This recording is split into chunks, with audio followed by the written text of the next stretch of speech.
My guest today is Jimmy Keane, piano accordion player extraordinaire, originally from Galway, now resident in the windy city of Chicago. Jimmy has played with groundbreaking bands such as Bohola, the Greenfields of America, and most recently, a tour with the Irish Rovers. I'm a huge fan of Jimmy's playing. It was always one of my career goals to play with him live, and I got to do that many times over the years. The wonderful Milwaukee Irish Festival and when we played in Chicago. Jimmy is a force of nature, one of the true gentlemen of Irish music, a really, really kind man, incredibly funny and witty, and of course, a brilliant musician. So please enjoy this episode of the podcast with the great Jimmy Keane.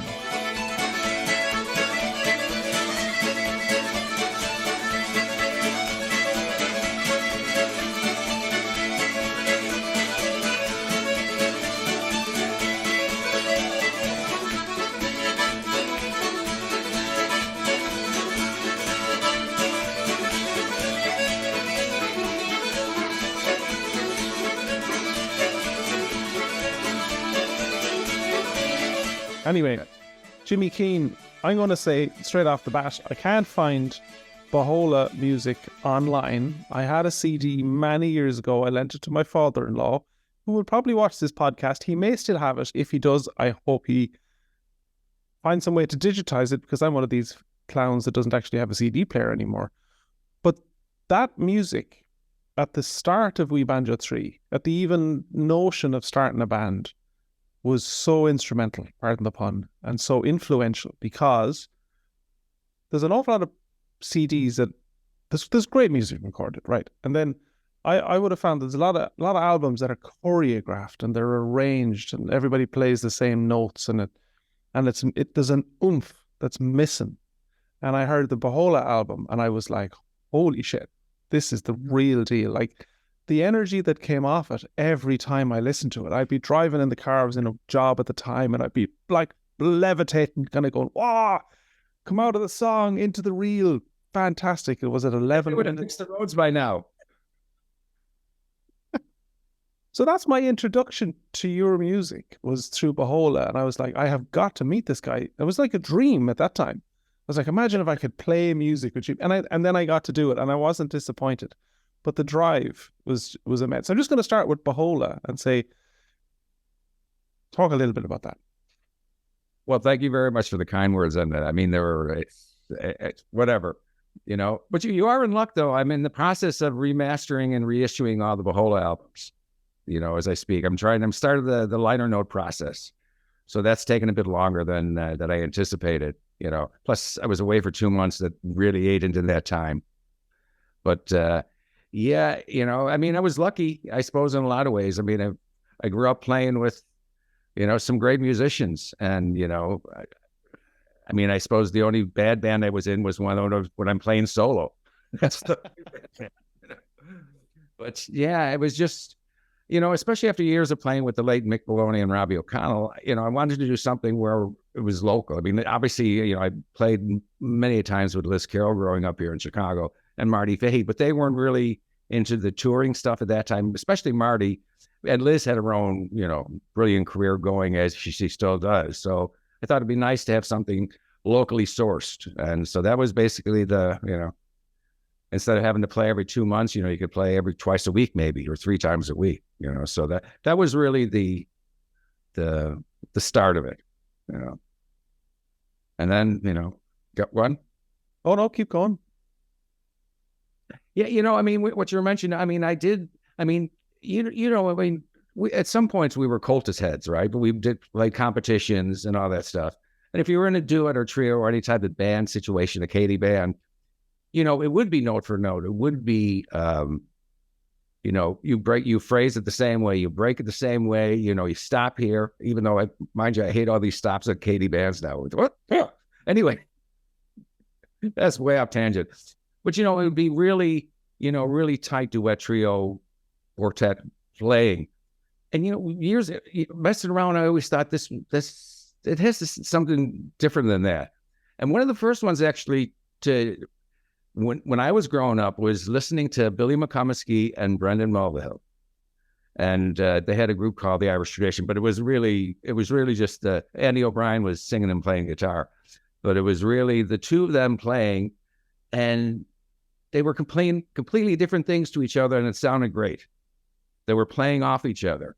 And, Liz and I had kind of done that as well, but actually hearing someone else doing it, 1,000 miles away, and I said, oh, this is great. So that always kind of stuck with me, and I always figured if I would do something, I would like to do that instead of actually playing precise. And I love precise playing, and, tight duets. But I mean, playing, instead of playing like this, seemed more exciting. And plus you didn't have to practice. That's very true. It's the music that switches me on the most, is when it's the interplay and you pick up on a little run that somebody does and you follow them, and it's tight and loose at the same time. It's the most exciting to play. Well, I think that's the best thing, or, the best thing about bands is because it's really when you're listening and you're listening to as much, you're not listening to what you do, you're listening to what everyone else is doing and respond to what they're doing. That's the cool part. And only that comes from playing together on a regular basis. Yeah. Because you don't know, you kind of build a sense, like, you're playing with the brothers or We Banjo 3 or whomever, or even, I mean, in that case, you would kind of know what their style is, what they'll do this, or they may go off like this, and it'll be easier to follow. Even though nothing's planned, you really start moving similar. Yeah. Do that, playing with some guy you meet yesterday on the street and playing the tune with him tonight, it's going to be like, whoa, this is weird. Yeah. So are you Chicago native? No, I'm not. As Mick Maloney would say, I was born in London through no fault of my own. My dad was from Connemara, from Tierney, and my mother was from Kerry, from a place called Dungagan Ballinskelligs, or as my dad used to say, the arse end of Kerry. How do they meet? In the 1930s, there was a government relocation program. It was the Land Commission. They moved. They wanted to do an experiment, so they asked 12 families, I believe, from Connemara to move to Meath and set up a Gaeltacht. And on like a couple of weeks before the original 12 were supposed to go, one of the families dropped out, and then they asked my grandfather Jim if he wanted to go, and he said yes. So he brought, I think it was 7 of the eventual 13 kids with him, and his wife, Mora, Mary, to Rathcairn, and just outside of Trim, maybe an hour and a half outside of Dublin. During the same time, there was this little contingent of Kerry people who also moved up to Meath, and my mom and her parents, and I think there were a couple of other neighbors, they moved up to Meath as well, just outside of Trim. There was a place called New Haggart. So they ended up meeting locally at a dance. So this is back in the 30s. So I think my dad was born 28. My mom was born at 33. So this would have been, they were just kids when they moved up. I think my mom moved up a couple of years later than the plan. And then, they got married, they got married. No, they got married in England. So they moved to England to work, got married. I was born. We stayed there about a year. Then we moved back to Ireland, and then stayed there for a few years. The horse, my dad, went out to Chicago, and myself and the mom came a year or so later. So I think we got here. I got here in 1963. The horse. Yeah, and then moved back a year, and then we stayed here for good in 1965. Okay. Yeah. Ireland was a very different place in the 1930s. Oh, it would have been, of course. And even 60s. Why was your dad known as the horse? It was just a nickname he had earned he was a structural iron worker here in Chicago. And, the joke was, strong as a horse. So he was known as the horse. There was another Galway guy by the name, he was Flynn, and his nickname was the Pony. That is strong. And then there was another guy, guy from Galway as well, and his nickname was Donkey. So But they're all from Kerry. They're all from Galway, which is okay. We'll go with. Feels like your dad worked out the best of those nicknames. That's the nature of the thing. But I sure look at everyone. I'm how the naming structure is in Ireland, especially in Connemara. And I would imagine too, it's in other Irish speaking parts. You're named after, in reference, because there's so many people named. Like my grandfather's Jim.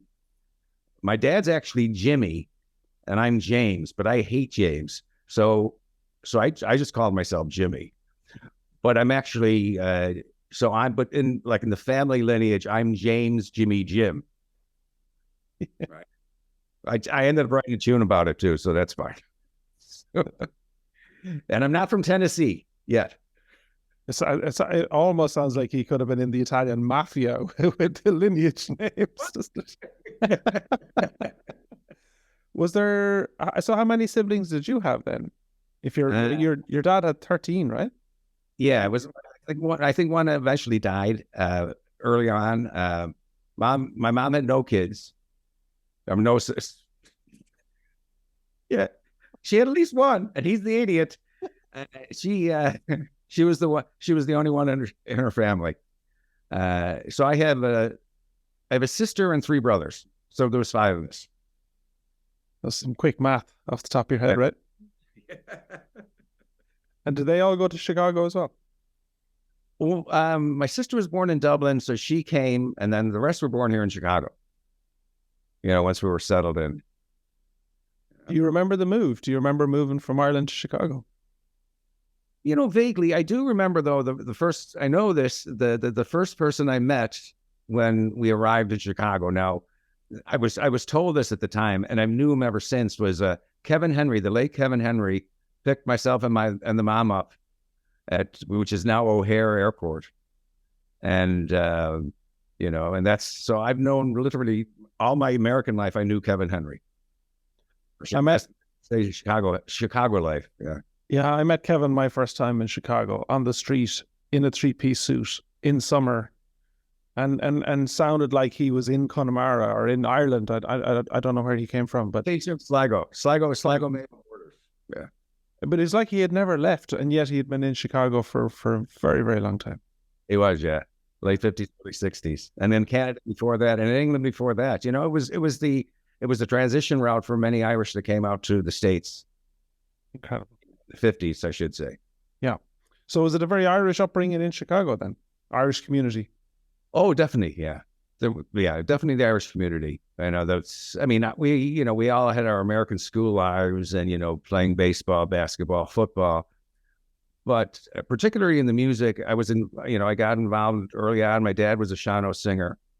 So, and he loved music. So even as a kid, I was brought around to every place that had music. So I grew up in that environment, and then once I met all the other Irish musicians in Chicago, then that was the path going forward, and I was lucky. I grew up with Liz Carroll. So it was, he couldn't have a better role model or, hey, Liz, or someone to play music with, not that it wouldn't be great. It was great playing music with Johnny McGreevy and, Kevin Henry, but someone, but they were older than us at the time. So it was great having someone, your age playing, and then later Marty Fahey coming up.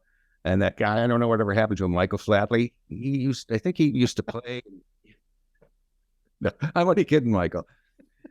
So we're lucky in that regard. For a large city, but it did have a small, tight knit Irish music community, and music lovers too, which is more important, as important as the musicians. Because sometimes musicians don't listen to each other, right? No. Or musicians are not necessarily go to a gig, but no, I'm already teasing.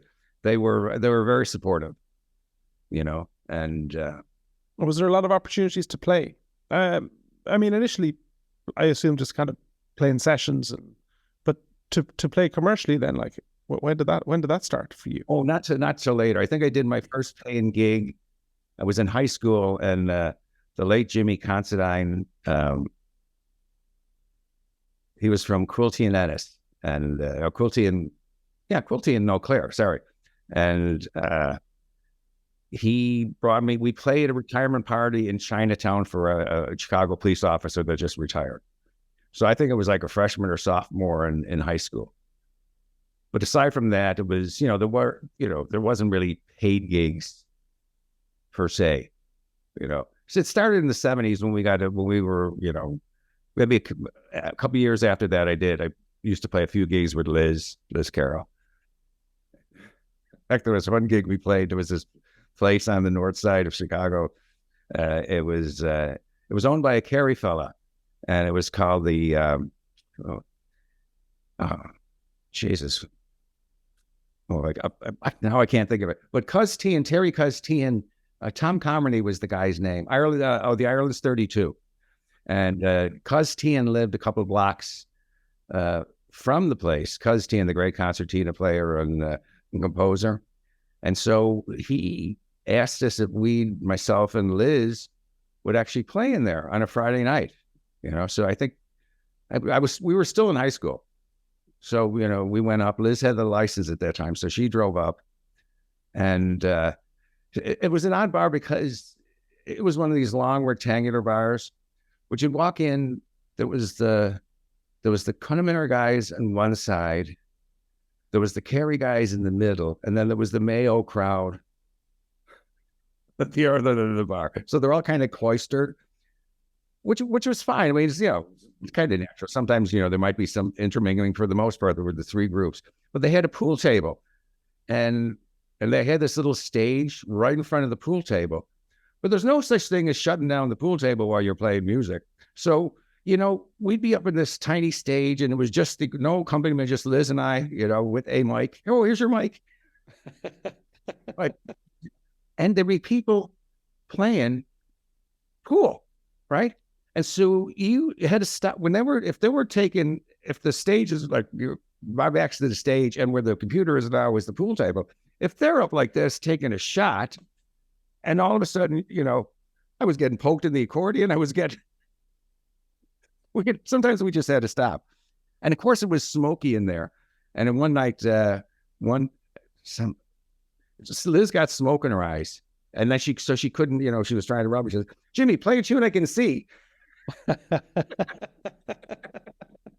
So she actually wrote a tune called "Play a Tune I Can See." I changed the name later, but it was kind of funny. But playing in pubs, it's great. And it's, kind of, when people are listening, it's great. If they're not, it's like it can be torturous. I used to do a session in Spiddle in Galway years ago. And it was in a small little corner underneath the television. And we would start at 9 o'clock, which was perfect. And then I think at 10 o'clock, Match of the Day would come on.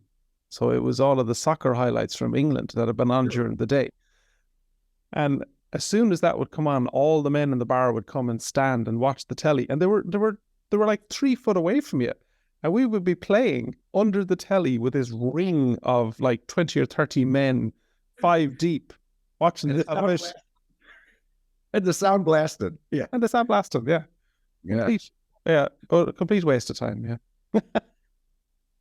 It's funny that because I've done that a lot, or still do it. In fact, I'm playing with the Pauline Keneally tonight. We do a regular Tuesday night session at the Galway Bay, and it's basically a non-Irish crowd, and they're younger, but they come in. The TVs are on, but they're off. The sound's off, right?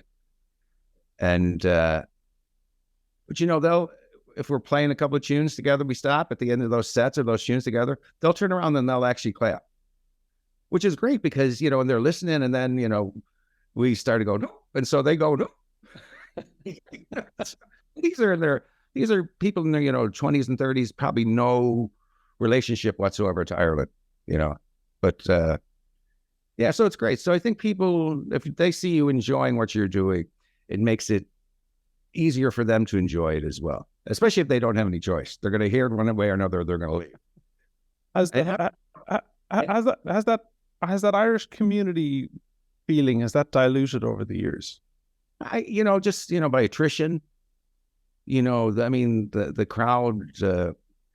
All the musicians, with the exception of that I grew up with the exception of one or two, I mean, the older people at the time, everyone's gone. I mean, like, Kevin Henry, Johnny McGreevy, Joe Shannon, Eleanor Neary, Jimmy Neary, Jimmy Coyle, Pat Burke, there's Pat Clunan is around. He's from Connemara. He's like 93 or 94. Now, he still plays tunes every once in a while. He plays tunes a lot. He does online things, But for the most of Pat McPartland, but everyone else, that we knew that was older than us at the time, that's gone. And of course, it's just a generational thing. I started playing, got 58 years ago. I mean, that's a long time, right? And you probably started 7 or 8 or 9 as well, right? Sure. Yeah. So, and so that's, yeah. And then, I think it's just, like anything else, there were concentrated areas where all the Irish would congregate or lived. But then, they spread out, moved out of the suburbs, just, but it's still going. In Chicago, there's, Tuesday, 3 sessions on Tuesday, 1 on Wednesday, 1 on Thursday, Friday, nothing on Saturday, but then there's like 4 or 5 on Sunday. How did, so there's music around. Did your other siblings play, and how on earth did you end up on the piano accordion and not a proper instrument like the banjo? I promise there'll be at least one accordion joke, and that's it. Yeah, can I curse now? I was gonna say banjo. Yes. Balron. There's my 3 curse words. We lived.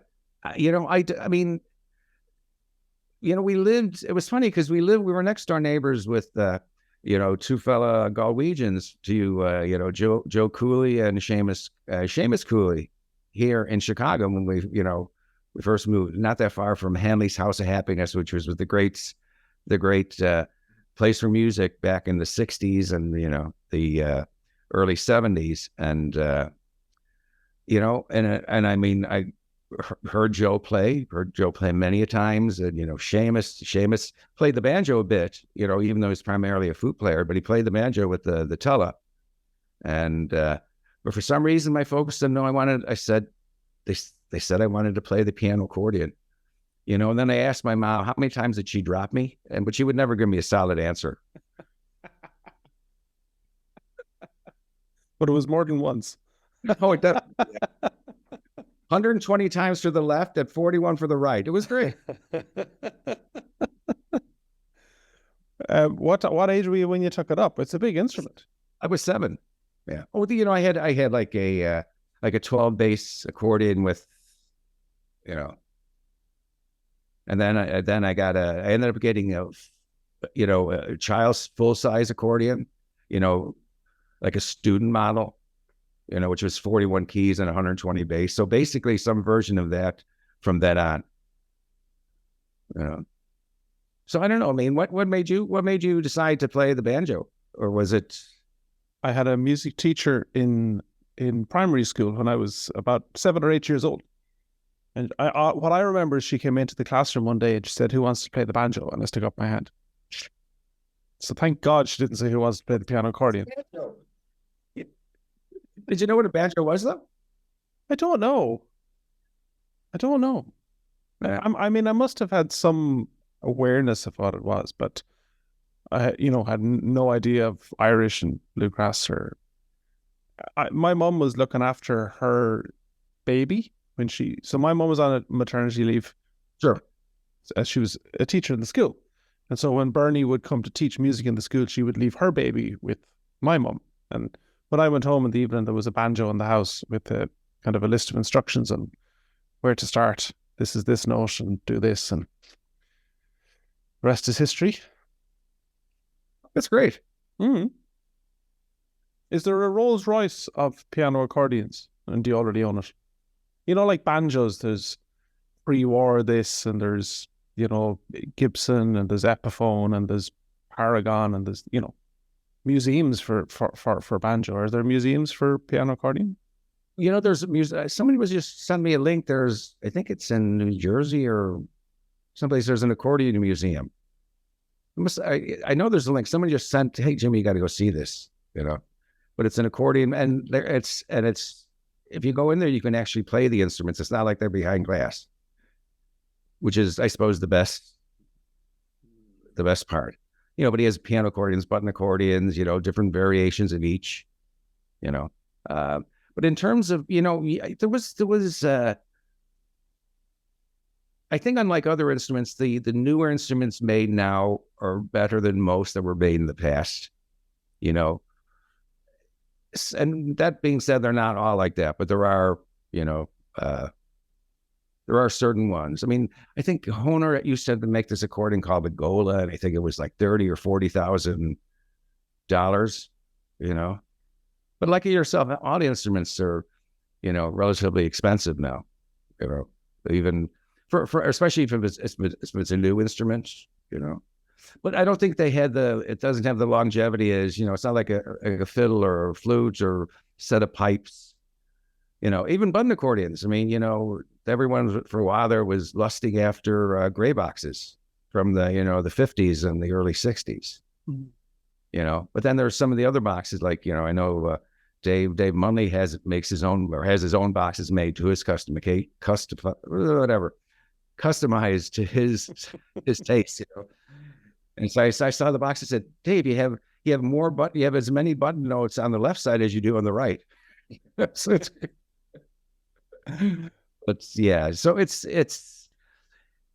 yeah. I mean, my preference now, I have a custom made Beltuna, which is like 46 keys. I haven't been playing it for a while, so because it's so huge, it takes a while to work up into it again. More for the bellows, but it's great, especially playing with banjo, because I can go down to the low C. So the banjo has to stop playing.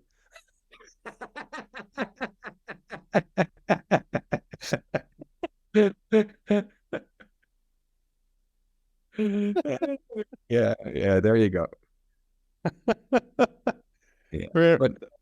Yeah. One of the funniest things I've ever heard was, you said it to me, I think it was our first year at Milwaukee Irish Festival. And Milwaukee, so there would have been 2012, Milwaukee were doing the banjo extravaganza. And so at the very end, at the scattering, they wanted all the banjo players on stage, all the banjo players. And you were going up the steps with Mick Maloney, and you were carrying your piano accordion, and it was before you had your hip replaced. And so you had a pronounced limp. And I like being a clown, says, hey, Jimmy, where's your accordion? And he said, clearly I'm wearing it as a suppository. It was so fast. Oh man, it's one of my favorite moments of my life. Yes. Where did the quick wit come from? Do you practice those one-liners? Oh, I suppose it's just the spur of the moment. It's like you say, you're listening, and just because I like to ask questions, and just, that's how you learn about people or things, right? Or subjects. So, if you listen, then, and sometimes, a conversation may need a bit of levity. So if you're listening closely enough, there's always some kind of a pun unintended, or, a line that just opens up, and it's great. It's a great icebreaker too. Yeah. I've said far too many of those lines on stage, though, Jimmy. That's the problem. Got into trouble so many times. It's like, oh no, there he goes again. But it's funny, I actually had a long life with music with banjos. I mean, I remember in the 60s, after we moved here, I saw the Dubliners on the Ed Sullivan Show, the same place that broke the Beatles in the U.S. several years before, and obviously Tommy Makem and the Clancy Brothers. And we were sitting there, and my mom said, I know Barney McKenna. I said, why? How? And she said, well, because I mentioned she moved up to Trim. Well, Barney was raised in Trim, and I think for a while they went to the same school, probably different ages. But so she knew him. I was up there, and then fortunately, I mean, I got to meet Barney a few times over the years. And a couple of years before he died, I went out to visit him in his. He had a farm, or the family farm in I think Summer Hill, just outside, a little outside of Trim. And was there for a couple of hours, drinking tea and and playing tunes, and it was great, because at that time, this is, I suppose, what, 10 years or longer now. But it was great. And then, of course, meeting a few years after that, meeting, as I mentioned, Seamus Cooley, who played the banjo here, another guy from Galway, Bertie McMahon from Woodford, was a lovely banjo player. We played in the Cayley band, the Windy City Cayley band, with Bertie, and then of course going over to the Flaws, I think my first Flaw, myself and Liz played in a duet, and we were up against Karen Hammerhand, and I forget it, and he had a box player, another one from Clare, I can't think of his name, but we lost to them, and every time I see Karen, we lost, you lost. But next year, myself and Liz went back and we won the senior duets. So that was probably the most fun of any competition. Ah, Then a couple of years later, I mean, obviously knowing Mick, and after that, met Charlie Piggott when he came on the Bicentennial Folk Festival held in 1976. Got to play a few tunes with him. Then I moved over to London for when I was at the Fly in Ennis, and decided, I took an extra week just because and I said, well, maybe what I'll do, I'll go over to London for the weekend, because I hadn't been there since I was born, and a year later I'm leaving London. So I ended up staying there almost a year, and because I had a rake of aunts and uncles there, but that's where I got to meet, Brendan Mulcair, the late Brendan Mulcair. And then through that, got to know and play with John Carthy. Hmm. He was still exclusively, I think, at least publicly exclusively banjo, before he started making that transition to, fiddle.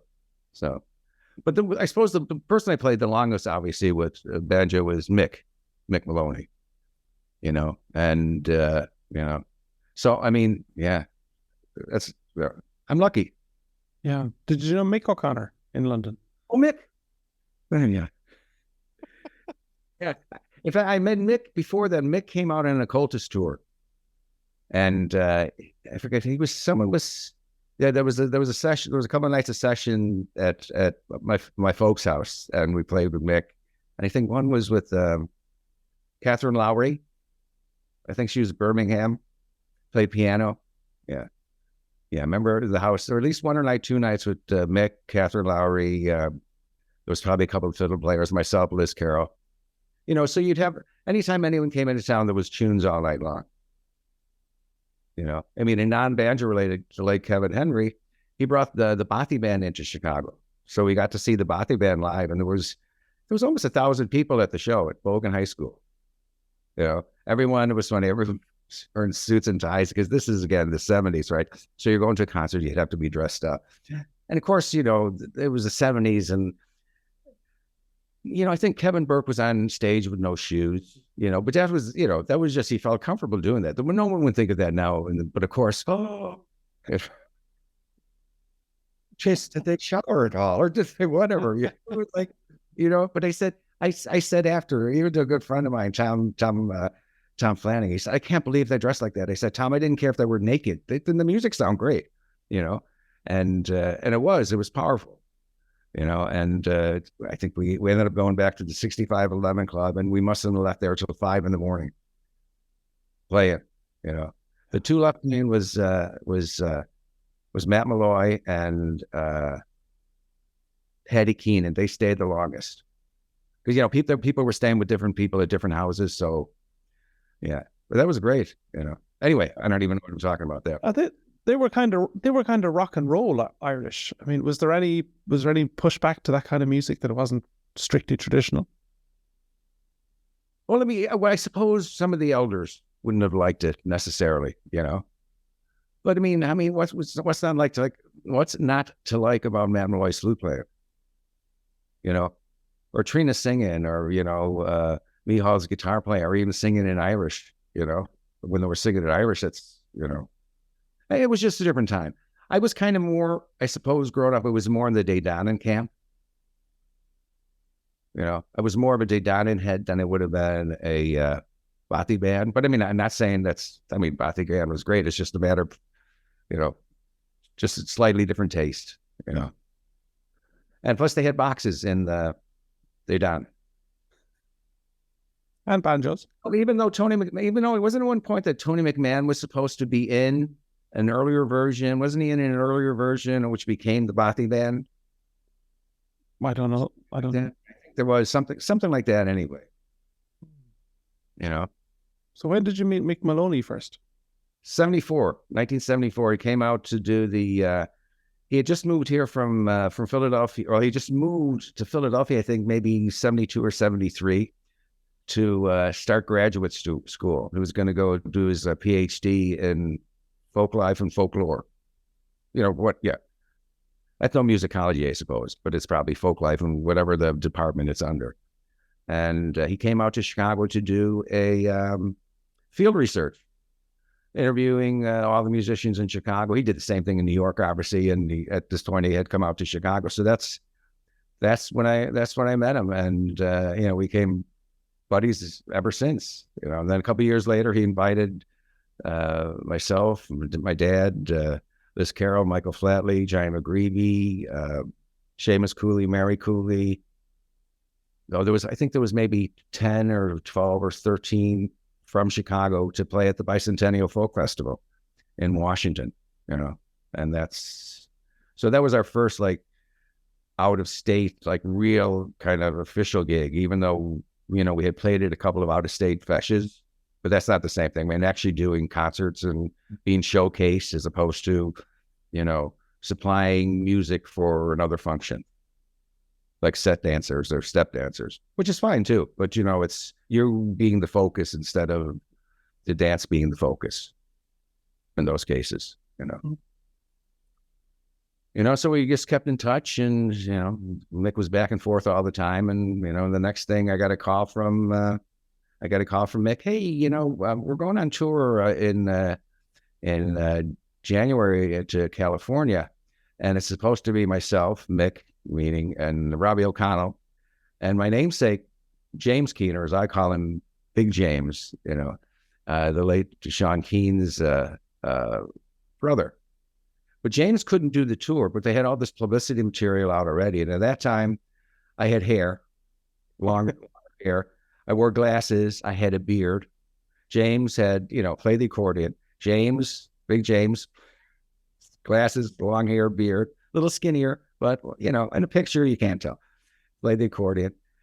And I said, sure, I'll do it, And it was great, we started exchanging tapes, and so that we ended up playing then together for years, and the funny thing, people, when we went out to California, we'd meet people that knew James, for example, in Dublin, and they'd be talking to me as if I was James, because it had been so many years. One guy came up, I think one time James's name was Skip, nickname, right? So they come, hey, Skip, it's been years since I've seen you. And I would, all of a sudden, at the start I was saying, oh, no, I'm Jimmy Keane. But then I said, hell, I'm just going to play along. And then tell him at the end, see if I was going to get any good bit of juicy gossip. But yeah, and that led to recording with Mick and Robbie, and then the resurgence of the Greenfields of America. And yeah. In fact, it's just sad. We had just remastered and fixed up the 3 albums I did with Mick and Robbie, a year before Mick died. And Mick liked them, and so we reissued them. And he and I had talked about possibly doing the rest of his stuff that he had did for Green Linnet, and, fixing them up, and just, because as you say, everything's digital now, right? So, yeah, so that never happened. Yeah, he's a huge loss. Yeah. I know you, did you, because we played that banjo year up in in Milwaukee. Hey, you joined us for myself and Mick, I think, for a set at one point. Yeah, I mean, I met Yeah. Mick a few times. He wrote the foreword to my first book when he was still in NYU. But I don't think I had him on such a pedestal. It was like, oh my God, it's Professor Mick Maloney, that I need to, those first couple of years going to Milwaukee as a young band, I'd kind of go, kind of half afraid to talk to him. But I feel like I missed out. I never really got to know Mick very well. Yeah, I mean, it's like in those cases, he was the nicest guy that you could actually ever meet. And I mean, he was a divil. He was, if you needed to be, he rolled around in the gutter with you if you wanted, right? So it wasn't a case of, where's my ascot? No, there was none of that stuff. He was from Limerick. He played the banjo. I mean, how lower can you go? Sorry. It's funny. We talked about, because I was with him the fortunately and unfortunately, because he's no longer here, I was with him the last 2 weeks of his life. We were on a plane up in New York, and I got to spend we just spent a week hanging out in New York City in this place at Greenwich Village. And on one of the drives, he was mentioning that talking about Buddhism, right? Whatever, and he said, that people don't die, their spirit goes on and comes back as something else. And they said, he was going on and explaining this. So I said, so that Mick, does that mean you're going to come back as a non-banjo player? Hey, fuck you. Sorry, I didn't mean to curse. I shouldn't have cursed. You can edit that out. Curse away, I don't mind. Oh, that's so funny. Well, depends on how much karma he needs to work on. He could come back as a piano accordion player for a brief stint.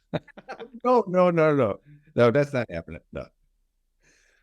Jim, is it full-time music? Did you ever do any other jobs, or do you do another job, or would you like to? Yeah, I was an iron worker for years, and then I had an argument with the scaffold. But this is back in the 80s, and then I went back to school. I got I was on the 20-year plan. So I eventually got a bachelor's degree in marketing. But I've done little odd things here and there, but for the most part, I was playing music. So. And recently with the Irish Rovers, who were on their farewell tour for about 10 years, I think. Yeah. Yeah, lovely guys. And it was great.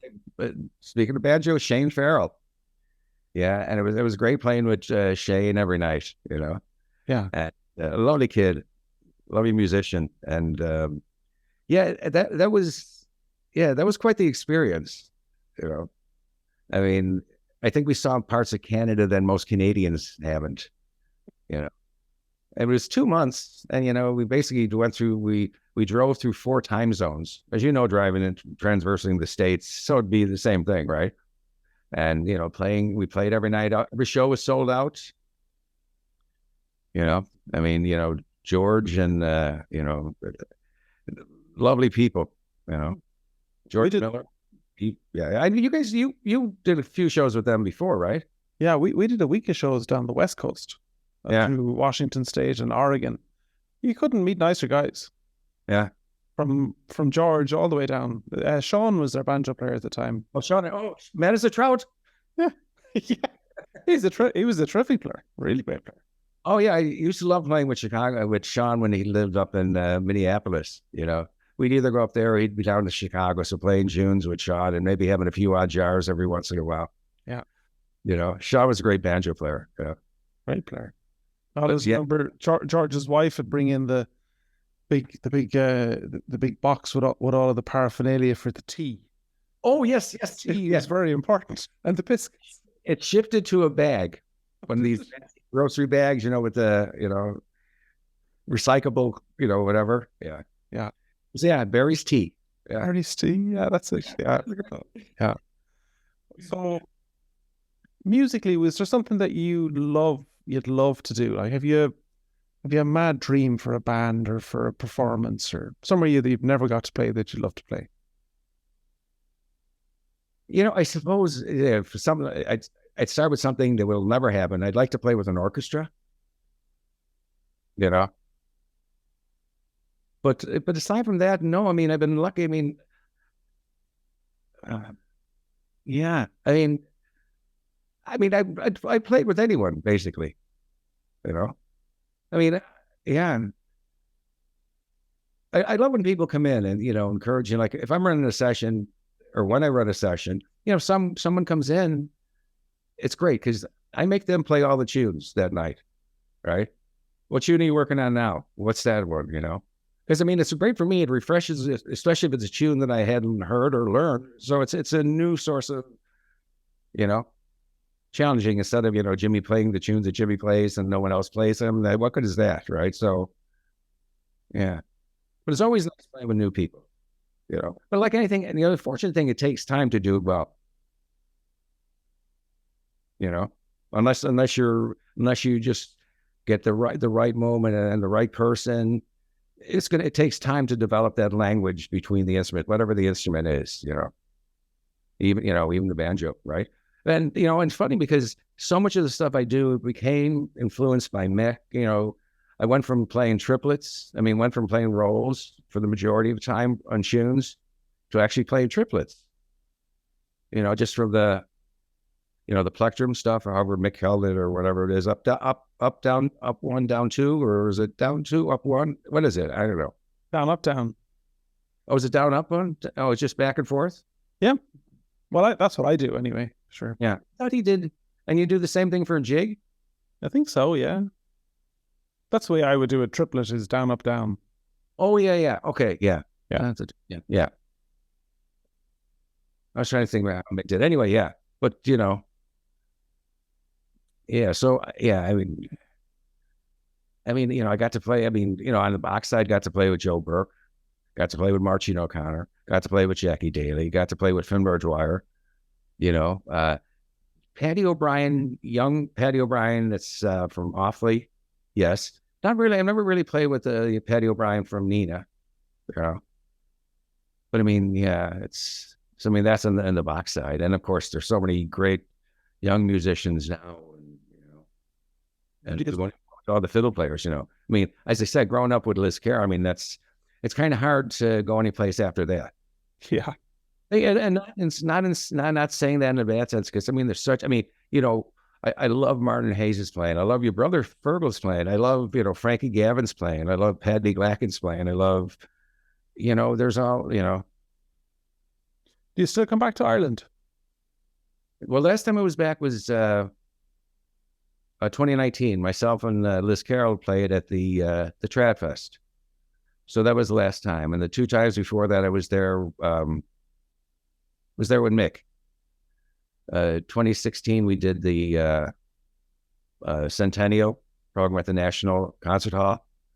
Myself, Mick, and Robbie and Athena Turgis joined us.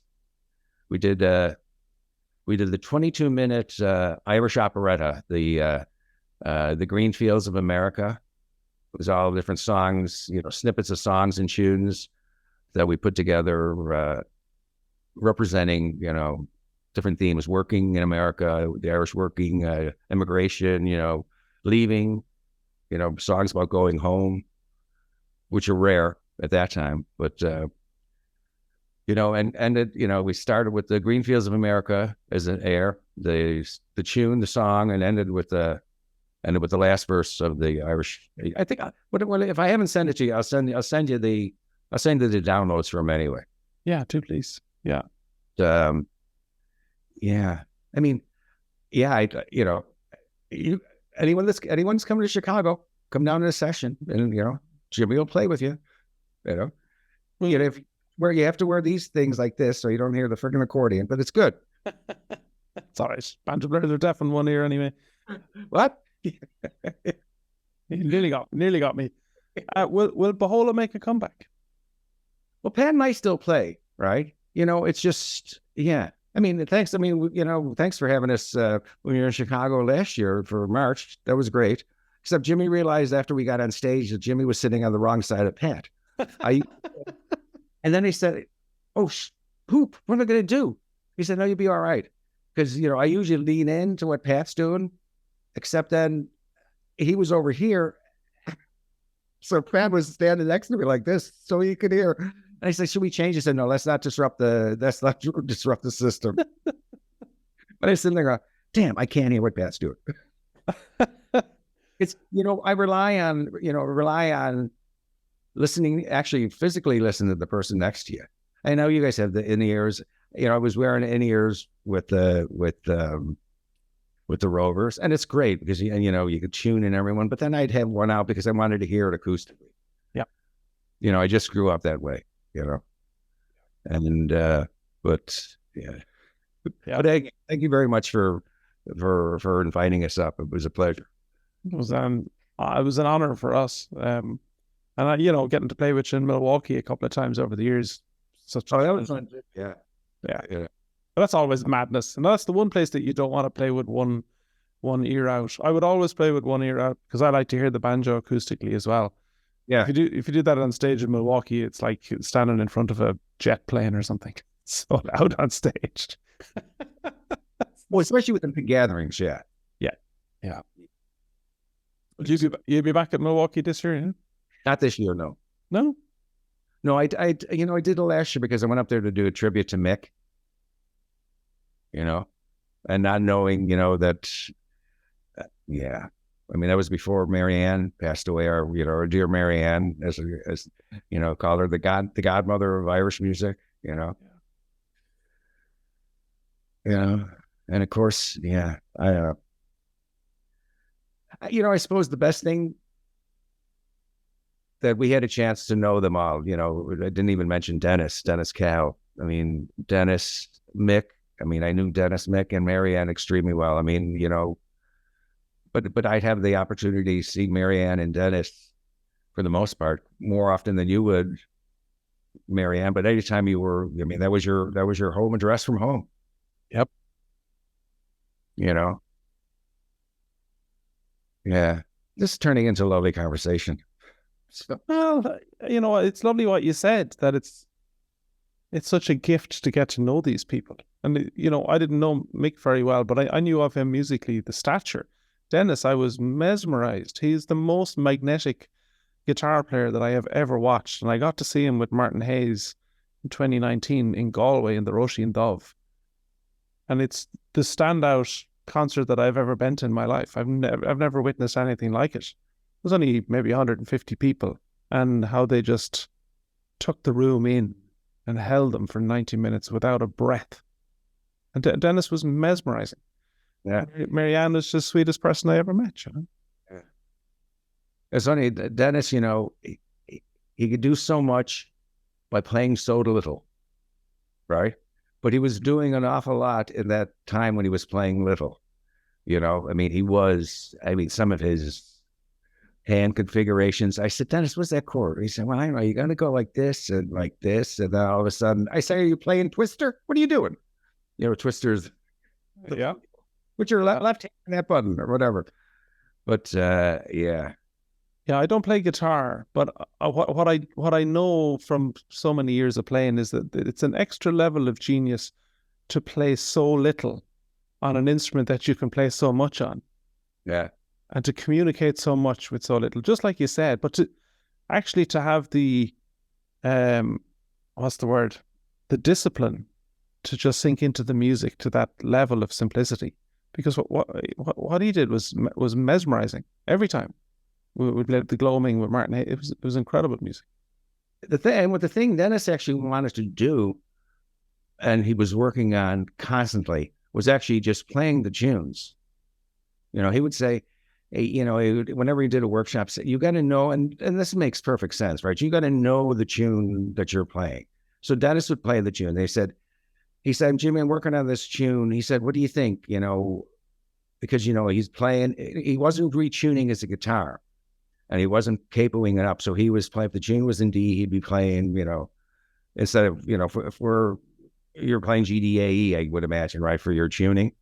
And, but he was playing regular standard guitar tuning, and he'd be picking up the tunes and he'd be trying to do little rolls, race out best way to do the pick, and whatever. And he was constantly working on that, And I have a couple of tapes of him doing. Hopefully, we're going to do some kind of tribute to Dennis. But I mean, that was his shining star. He wanted to do, sit down and play the session, or sit down and do it in concert. I mean, and ultimately be able to accompany himself somehow. And he probably would have figured out a way to do that. He could do it obviously on the slower tunes while picking out the notes, right? But to actually do that without messing around, dropping the drop D or something in to get a little drone going. He wanted to do that kind of stuff. So that was Dennis's focus. Anyway, yeah, I miss the guy dearly, and all of me. Yeah. Well, not to end on a sad note, but I think that's a good place to end. Yeah. And it's been lovely chatting to you, Jimmy. It's a pleasure. It's been an honor to get to know you, because, like I said, there was a time in my car, and I remember it distinctly, texting Martin Howley, going, "Bohola, this is the most amazing music. My dream is to play with Jimmy Keane." And that's not a joke. I don't say that to blow smoke up your ass. You're a nightmare. You're a nightmare. I mean it, and I did it, and and when I did it, it was amazing. So, well, thank you kindly for saying that, Ed. I'll send you, when I'm finished this stuff, I'll send you the collection. Oh, yes, please. Yes, please. But the same thing, I'm just to see the new medium that you really helped create within the Irish thing. I don't think anyone is doing as close to what you're doing between all the. I love the thing where you have the where the notes come across the screen and all this stuff. I mean, I love tech, right? To begin with, I mean, I play by ear, so what notes? I don't know. Now I know my ABCs. That's about it, right? And not those ABCs, just the one that you make words with. But yeah, it's great to see that, and great to hear it when I can, And I love the interview you did with Pauline. Pauline is great. Yeah. So we'll be laughing about this tonight when I join Pauline in about 6 hours. So, this is recorded anyway. Yeah. We'll give her a huge hug from me, because she's a gorgeous person. Yeah.